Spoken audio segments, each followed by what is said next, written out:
Yeah, I remember really, obviously many different ones, but one that comes to mind is, gosh dang, what's the name of the fire? Oh, I could have the name wrong, but it was in Arizona. Um, I want to say it was called Paradise Park Fire. It was on the Apache Sitgraves.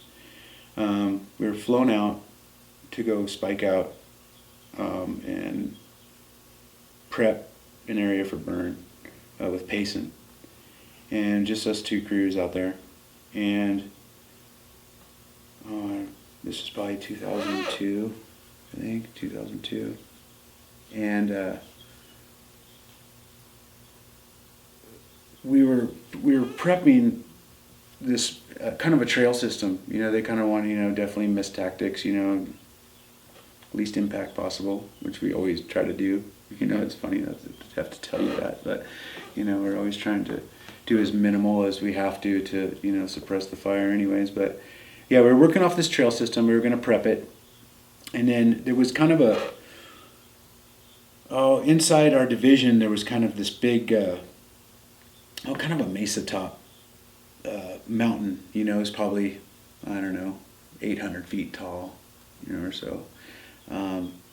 Back inside the burn quite a ways. I'd say if you had to walk to the base of it from where the trail system was, it was probably a mile at the most, maybe inside. And their plan is we were going to prep this trail system. We were going to take a chunk, of our division, and Payson was going to take a chunk and work out to the end of the division, and they were going to ping pong. The classic ping pong thing.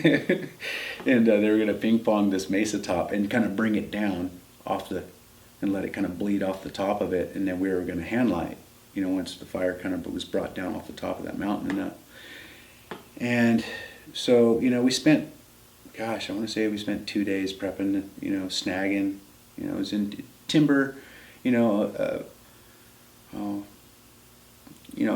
classic, like, kind of, a lot of 70, 80 foot ponderosa, pine, needle cast, not minimal brush, in there, but a lot of pine and needle cast everywhere.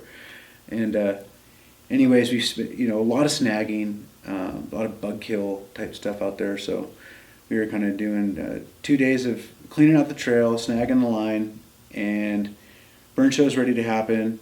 We get our burn pattern set up. We were gonna, like I said, they were gonna ping pong it and then bring it off the top, and then when it came and worked its way off the top of that mountain, we were gonna start hand lighting. We were gonna kind of go back in a ways, not quite to where the fire had reached the base of the mountain, and then we were gonna kind of, us and Payson were gonna kind of burn our way out and then come out and then work 2 different ways out the trail, out to our end of our division breaks. And that was the first time that I've ever, at the time I thought, oh yeah, ping pong, this is gonna be cool, and I hear, the superintendent and Al and, the captains at the time, or Mike and Al and then the other captain talking at the time, kind of heads up about when they do ping pong operations, and I was kind of like, I'd heard of it, and I don't think I ever saw a ping pong operation. I was a Sawyer back then, to that time. I don't think I ever saw one, but that was when I was really reminded about how much if you can on the ground, and how much they need to really pull the reins on that kind of stuff, and have very competent people in the air, a burn boss in the air, control that operation. Because the problem with ping pongs is that, you probably know, a lot of times they don't always hit a good ignition source, or they hit really good ignition sources, or they just take a while to light. And so what they do is there's different settings on the machine, how many they can let out at a time and how frequent. And so, they make it sound like this is going to be a very systematic thing, and all of a sudden you could see the plane flying around. You obviously can't see the ping pongs coming out, but you can hear them on the radio talking and what they're doing and the passes they're going to make. Well, just to make it a long story short, they got way too much fire going, way too fast. And before we knew it, we had a giant wall of fire coming towards us on our line. and we never got to go back up and initiate our pattern how we wanted to and bring fire kind of close to where they had brought it down off the mountain.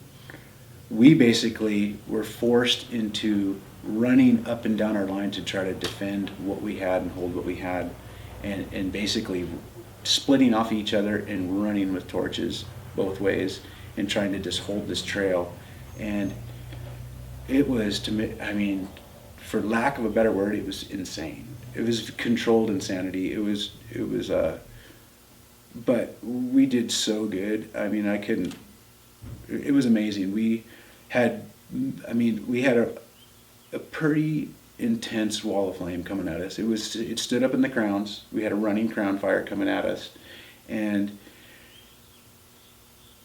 it was, I'm sure, for like being a captain at the time, there was a pretty heavy and a superintendent at the time, it was a pretty heavy decision point on whether to kind of back off to somewhere, but we didn't have, we obviously had a safety zone, but trying to make that decision like, hey, let's try to run and get it burned out and send fire back towards it, and backfire this thing and try to hold on to what we got, you know what I mean? And try to make it, still complete it with obviously many things going wrong.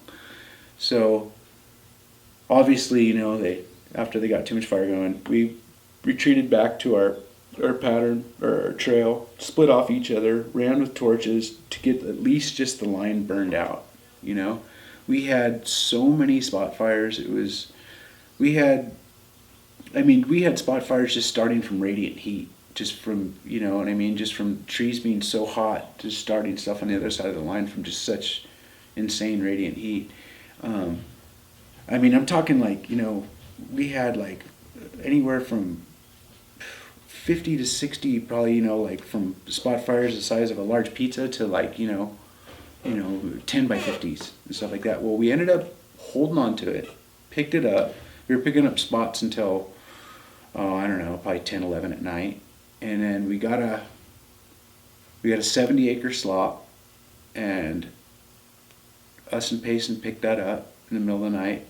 And then I remember when we were just about done hooking the 70-acre slop, they decided to bed down some of us. So we went down to our spike spot, bedded down. And I remember that night I was so sweaty. I was a sawyer back then.